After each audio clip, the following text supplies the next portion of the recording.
Welcome to Mindful Talk, brief conversations about mindfulness in the workplace and at home. I am your host, Lauren Wessinger.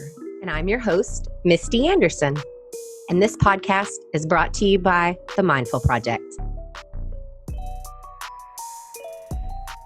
The Mindful Project helps you elevate the culture of your business by bringing mindfulness practice to you and your staff through in-person and virtual learning. Contact us through our website, themindfulproject.co, for more information. Hey, everybody. Welcome back to the podcast. Misti and I today are here to talk about mindful motherhood. And I feel like I say this all the time, but this is a topic we could probably talk about once a week and never get through it. Because as you know, parenthood changes every single day. So we're happy you're here. And Misti, it's so good to see you as always. So good to see you too. And it's really nice to talk to another mother that I know shares a lot of the same values and important mindfulness practices. So I love having this conversation with you. What you said is so true. I usually will bounce topics off my friends to see how they resonate. And as soon as I said mindful motherhood to what I consider my close, 4 or 5 friends outside of you, of course, they all said, oh my gosh, you could talk about 4 or 5 episodes of that. So I think if you're a mom and you're listening, you definitely are going to take something away. If you're listening and you're a listener and you're like, I'm not a mom, pass this on to someone that is. Or maybe you can listen and support a mom, because I know you've all seen that meme floating around about how do we do it? How do we do it all? Well, we really don't. And people keep saying, you're doing a great job. Well, I'm really not. Keep going. I need help. It's that. So if you know a mom, this could be a good source of support for her. Definitely. And what I love about, we talk about this often, Misti and I, but we are on very similar paths, but we have different backgrounds and we have different approaches and different personalities. And in that vein, we actually have kids in different stages of childhood. So Misti's kids are, well, I'll let her tell you what grade they're in because I don't know exactly, but they're really little. And my kids are middle school and high school. So Misti, the girls, I mean, they're early elementary. What grade kindergarten, 3rd grade. Oh my gosh. Yeah. So cute. It seems huge to me, but in the grand scheme of things, yes, little. You know, what's really, really crazy? Sloan was reminding me. So Sloan, my daughter, is in 6th grade. She was like, Mom, the pandemic happened to us in 3rd grade. I was like, whoa. She was like, yeah, we've been doing this since 3rd grade. And I was like, when I think about that, because at 11 and a half, she's really big, and a 3rd grader in our house would be really small. And I was like, oh my gosh. That's so mind blowing. And motherhood, the pandemic, it's like, argh! I don't know a mom out there that would disagree that even if you had a handle on motherhood, which is a challenge of itself, the pandemic presented so many unique challenges. And what I'm faced with often is helping the other people in my family that don't navigate these waters understand that I can't treat my kids the same way they did me. I can't discipline the same way they did me. I have to be a more mindful mother in order for my kids to have some grounding in this really crazy world, because everything is so turbulent for them. And Lauren and I have said it many, many times. The truth is, if you want to be a mindful mother, you have to put in the work. And it's not hard work. I mean, it's not big work. It's tiny little work that makes big, right? It's so true. And I feel like I have to give my dad a shout out right now, because what you said, Misti, is so true, that parenting today is different than how we were parented. I had pretty fantastic parents growing up. I'm an only child. My parents, they did a great job. I have no complaints, and they are just amazing. And my dad continually tells me what a good job I'm doing as a mother. And what I'm doing is completely different than what they did. You know what I mean? But he doesn't look at it like, oh, gosh, things are different now. It used to be better back in the day. No, no, no. He looks at it like, wow, you are incredible in everything you're doing with those kids, even though he knows I'm not doing it perfectly, even though he's seen us go through big things. And I have to say, like, as my kids get older, that's what I want to be for them, is the parent who isn't like, well, I did it this way, you should do it this way. I want to tell them they are doing a fantastic job at parenthood, because what else do we really need as young parents right now other than like people that matter telling us we're doing a good job, you know? Support goes such a long way. Yeah. I, the last 3 years for me, and I've said this before, but kind of as I come to the close of my time in Jersey, it's been extremely isolating because I didn't know a ton of people and we're a military family. Then COVID happened. And so it's been different. I've met people I love, but it's taken a long time. And so I just, through all of that, the people I have met have been really supportive to me as a mom. Like, yes, I have people that support me in business ways. And yes, I have people who support me, like just me as a person.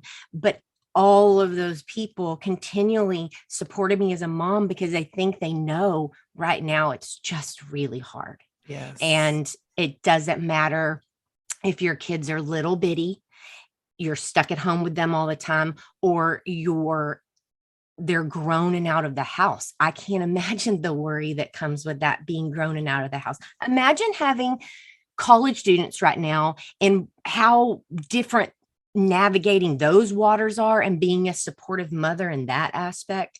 So it's just, there's so many instances where you just have to come back to, if I'm leading a more mindful life, that will pass on to my kids and believe in that. And then you set them out. That's my hope. So true. It's so true. I mean, I will say my kids are getting to the age where we know this, that they're listening to everything and absorbing everything for better or worse. And I'm finally starting to see things come out that actually aren't a result of me dictating something to them, but that I can see are a result of the way that I'm trying to live. And I'm seeing these little things come out now that they're getting out more into the world. I'm like, oh wow. Like that's a little bit of me in there, the way they're approaching that. Do you know what I mean? It's not like me shaking my finger and telling them you must do this or that. It's like their way of being. And of course, sometimes my lowest way of being, I see come out in them also. Hey, But good, hey, bad, and the ugly, right? I had a really a good moment yesterday with my daughter who's 8, and she's been diagnosed with ADHD. And so, we try to really help her as much as we can and give her all the tools. I was diagnosed with ADHD and wasn't really done anything about it as a kid. I somehow managed my way through life, which is probably a lot of people on this call or on this that are listening. My husband, same thing. So it's like we're able to recognize a lot of that. One of the things I wasn't given was therapy, which to none of my family's discount, that wasn't really something that kids did, or even really anybody, the grownups in my life at that point. But I knew it was an option for Ella. And so getting her in therapy made me super nervous, right? I was like, like you have to open up and you have to meet this new person. And it was so incredible, and how much you can learn from your kids. I introduced them. The first visit, of course, is all, just the background. So the second visit, I told her, I said, I'm going to give you the iPad. It was a virtual visit. I'm going to give you the iPad and away you go. She talked to that woman for 45 minutes about all kinds of stuff.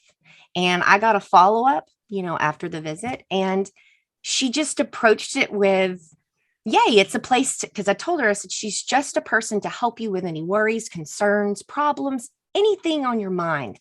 And she just laid a whole bunch of stuff out there, probably maybe picked up one thing from it, but was very present with the woman during the call and she's 8 years old. Like, she didn't seem nervous. I seem very nervous when I go to therapy. And so it's so crazy that my way of mothering made that completely acceptable for her to just say, that's what my mom said. And this is a tool that we use. It was like, okay, Yep.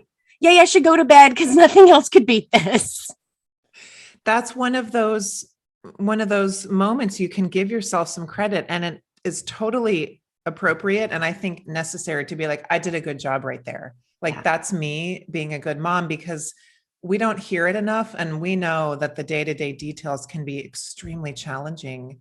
And it's hard when your kid is going through something like that, or anything, because you want the best for them. But I'm reminded all the time that as my kids get older, some of the character they have and the strength and resilience they have is from going through some pretty hard things. And I have to just remind myself that if I can be the container for their pain in that moment, that's all they need, is to feel safe and exploring whatever challenge they're faced with at that season they're in. Yeah, you're so right. If you ask a bunch of friends what they remember from their childhood, most of it's not details. I mean, No, of course, you have fun trips that you took and stuff, but it's the way the people in your family made you right. feel. And were they there? Did they show up? I mean, in my dark times of motherhood, sometimes I literally mantra to myself to show up, just Right. show up, because sometimes that's all they need is just me to be there and make some oatmeal and, serve their needs. And sometimes that's all I can give from my container. And it's taken me a really long time in my mindfulness practice to be okay with that Yeah. and say, like, mom's drained. Tonight we're having mac and cheese, and everybody's going to bed early, and not feel guilty about it or that I'm punishing them. I'm just human. I ran out of gas and we'll restart tomorrow. And I Yeah. think if more moms out there could give themselves a little bit of grace like that and a little bit more flexibility, which again, that's your practice. That's your practice as a mom, letting go and having faith and being patient, right? But if you can start to kind of do that a little bit at a time, that's again where it serves the bigger picture. What do you think is with each kid the biggest struggle that you're dealing with right now, like with parenting each one? Oof. We're going through a move right now, and we're moving just to another house. And then from there, in 6 months, we're moving on to Colorado. So big move. So there's lots of, like, energy in our house, and everybody feels different ways about it. And I'm trying to let them just explore all those feelings, because it's funny to me, I'm very ready to move to Colorado. However, in the last week, as the boxes have been piling up, I'm like, oh, I'm so nostalgic. And I brought them here and they were babies. And, and so I started feeling the feels. So I know they feel the feels. So right now, our biggest challenge, I think, with both of them is understanding how to meet those sensitive needs in different ways, because they are very different humans. And what we found, we have two, and I kind of wonder about this for you too. One is like Barrett, and one is like Valor, or like me. And I really struggle with the one that's like me. And she has all the qualities that make me crazy about myself. And they're exacerbated because it's in this tiny little person that can't do all the things for herself. So just meeting their individual needs right now from an emotional support. And then also, I would say the biggest overall is they're at that age where they're like sister fighting nonstop. So I'm playing referee, and I don't want to be. How many years apart are they? I think they're the same as mine. 3? Yes, Yeah. exactly 3. Yeah. Yeah. Same. It's tough. Everyone, and they're almost to the day, their birthdays are only 3 Oh, days apart. wow. And they were like, it'll be so fun. And I'm like, I don't know. When one's 13-year-old girl and one's a 16-year-old girl, Right. ooh, Oh that my sounds God. really, so yeah, they're just really unique. And I'm sure a lot of moms would agree. It's a big challenge to have different rules and behaviors and things for different children. You know, I had a therapist tell me one time, and it's always been really helpful, is kids, we like money because we're people and we understand that's how the world works. Kids don't understand that, but they do have currency. And that currency could be in the form of a video game, screen time, going outside, a scooter, whatever it is. So what's one for one child is different for another, and it constantly flexes and changes. And that's where I have to be really mindful and pay attention to what's important to them. That's really good. I like that currency because it's true. Like until they get to be at least 10. I mean, I know it's different for everyone, but they're like, what am I going to do with money? I have everything I need. Yeah. you know? Yeah. It's No. well, and not just that, they don't understand. Like if I give the youngest $10, she says, I'm gonna get 10 things at Dollar Tree. Cause Right. that's like winning the lottery to her. And it's like Right. trying to explain to her, well, if you waited and you spent the $10 somewhere else, you could get a better toy. And So so we funny. go through all of that. And I'm like, you know what? We're just going to find something else that we can pay you with, Yeah. quote unquote. Right. And so, it's out of the box. And a lot of people would just say that's parenting, but I call that mindful parenting and mindful Mhm. motherhood because I think about those things. I don't let them consume me, but I think about how can I be the same mom and give them the same love, but how they need it. Mhm. That is really hard. We have a girl and a boy, and they've had very different paths, and they're very different people. And um, often one of them will be like, so and so did that. She needs a punishment. You need to punish him. And I'm like, excuse me. I think I'm going to decide who and what. And then they're funny. They dial it back like, well, you got suspended in fifth grade. Well, you did this. And I'm like, whoa, whoa. And it's their way of like digging at each other. You know Oh, what I my mean? kids But do it so much. It starts so early. And I think it's just a rite of passage. We do the best yeah, we can. I hope that they look back and know that I was as fair as I could be and treated them individual because, I think a lot of people will agree. When we were growing up, it was more of a, seen, not heard kind of thing for most kids. It sounds yeah, like you had a really great house, but for most kids, it was kind of like, you be quiet. I'm not saying I always like openly listen to my children, but I right, do try to think about always that they are just tiny people and they have everything that I have. It's just not all learned and pieced right, together, and they more importantly can't verbalize it. So the right. biggest thing that with my young ones that I've always done is when things get out of control, I try to tell them, please use your voice, use your words and your voice, because I can always work with the words and I can help and understand. But if you're just yelling or crying or screaming about something, I don't know what it is. I don't know if you're hurt. I don't know if you're happy. It's like, and so I think just treating them like people. And if that were my husband, I would ask the questions to understand what was going on with him. And so that's a big piece, I think, of mindful motherhood, in my opinion, is really putting yourself in their little shoes, which can be really hard. And sometimes that just means you still have to say no. And I don't agree with what they're asking. And it's not like I'm always giving them an option, like I'm saying. But when it comes to things like, my 8-year-old's clothes. I bought her all the clothes in there. I don't really care how or when they play out or when she wears them. So, dress yourself if that makes you feel good. And I can let go of that a little. And that Yeah. that I feel like will give her some confidence and honestly take something off of my plate. But those are little ways that you can be mindful of how it feels to be a kid, Mm-hmm. which we often Definitely. forget. Yeah, we do. I think one thing that's really important to honor when I teach mindfulness to teenagers, so like middle school and high school, I actually start out by acknowledging that I know that they have really big feelings and really big emotions and really big things going on. And sometimes adults don't recognize that. And when I say that to a group of like, 20, 14-year olds, you can see their eyes light up like, who is this lady? Does she kind of get us?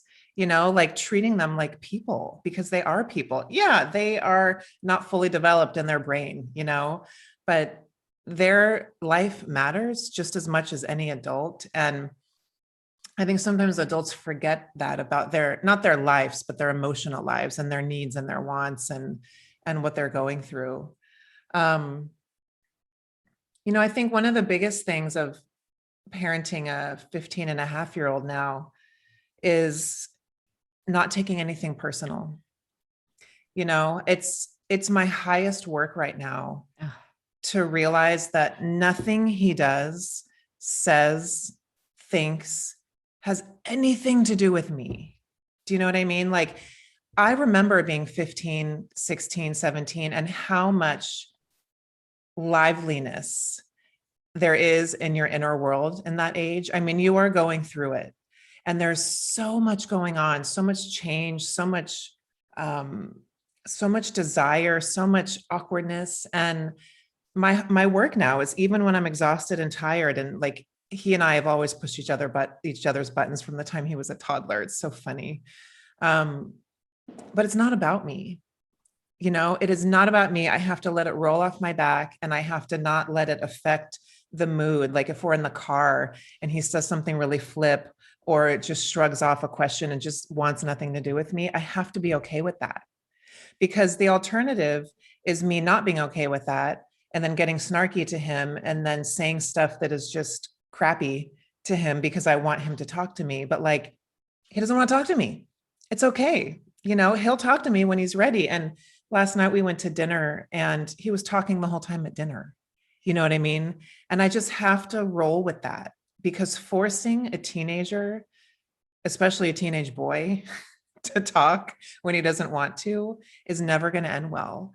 And I want to be a safe place for him to land. You know what I mean? He's starting to go through some big things, and, that's just going to be how it is for about 10 years, I'm guessing, or maybe forever. And I want to be a safe place for him. I don't have to know everything. I don't have to know all the details. I don't want to know all the details, frankly, but I want to be a refuge and a safe place, and a place of protection, and just a place where he can come land and just take a breath. You know what I mean? And that requires that I get out of the way. And it requires that I do my work and my meditation practice and my yoga practice to stay as grounded as I can when he brings me teenage emotions and hormones. It's same work over here. I don't want to get snarky, and I don't want to be sarcastic. I mean, they're little kids, but it comes out of your mouth, and then it's like, and I used to lay awake and like beat myself up over little things I said, but my work is softening. And so that's been my word for a really long time. When I approach a situation, just soften, tell myself to soften, because I too want to be the place where they land and they tell me the things. So it's like a juggle, and you can't force them to talk. You can't make them talk. You just have to kind of navigate it and be there for when they do.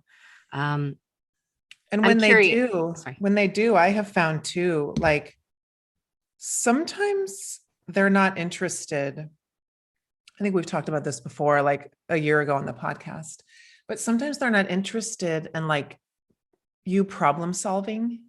Do you know what I mean? Sometimes they're just interested in talking, and they don't really need you to analyze it and try to give advice. And that's hard for me and my husband too, because we always want to coach and parent and teach. And sometimes it's like just bantering and like holding back the parent advice that's like right at the tip of your tongue, the most profound lesson you think you want them to learn. Like, just nope, just going to hold that back and nod my head. And that's so hard. But you're absolutely right.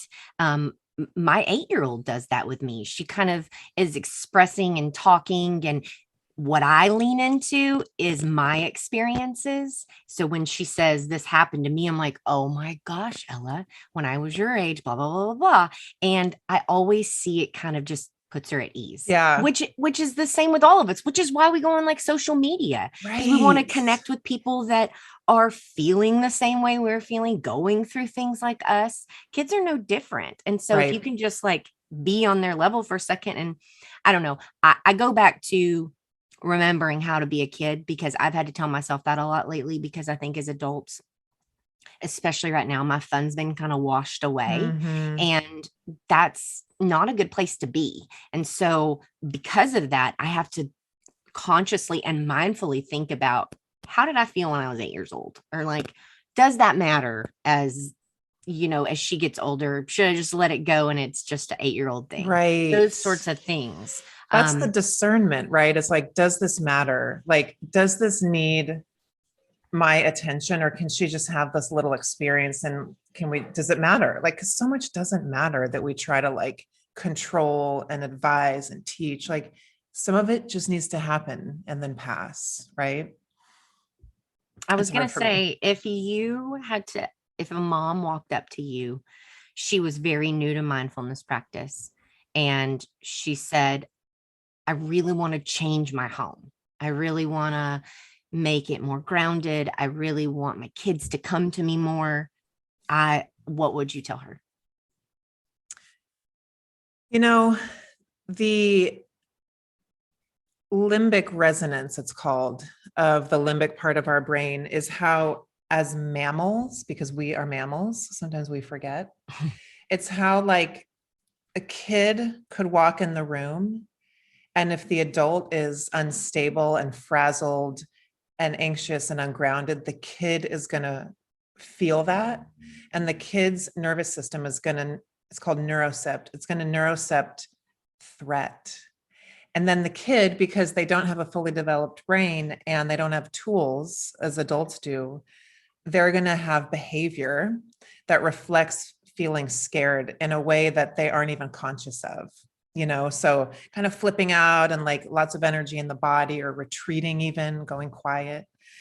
And so because of this thing called limbic resonance, and the real neuroscientific truth that emotions are contagious, the biggest thing is for a parent to practice mindfulness every day for like a year at least, and then start to see how that lands in the behavior and the emotional states of everybody in the home.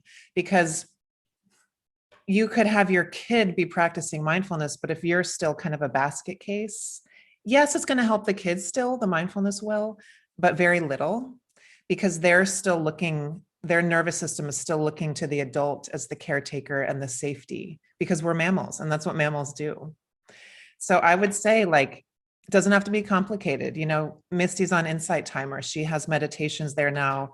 Adults, kids, you could go start a practice. And part of it too becomes, when you can step away into practice, the awareness of when you're starting to have that internal rise, and you can catch it before you flip your lid. You can catch it before everything explodes and you say things you don't mean, and then everybody's in tears. So yeah, it starts with the mindful adult. That's awesome. And I want to say, if you start down this journey, or this work is yours, give yourself a pat on the back that this is even in your thoughts, because so many parents are just out there winging it. And I'm not saying I'm not winging it in some sense, but they're just going through the motions with their life, and then they'll look back and they weren't actively engaged. They didn't mindfully participate with their children, and that's not what we want. I'm sure that's not what they would want. So I really like that recommendation. And I also want you to remember to pat yourself on the back. When you start noticing and you become aware of these things, start patting yourself on the back, because that's you practicing mindfulness. And I like for people to recognize that, because I think everybody is looking for, is it working? Is it working? You notice that. If you are becoming aware of some things that you weren't aware of before, you were practicing mindfulness. So we really appreciate you guys being here with us. As we said before, even if you're not a mom, you all know moms, you have one, send it on to a mom. And we hope that this serves all the moms out there. And we really appreciate you guys. And we will see you back here next time for the last part of our 3-part series about a mindful home. Take care.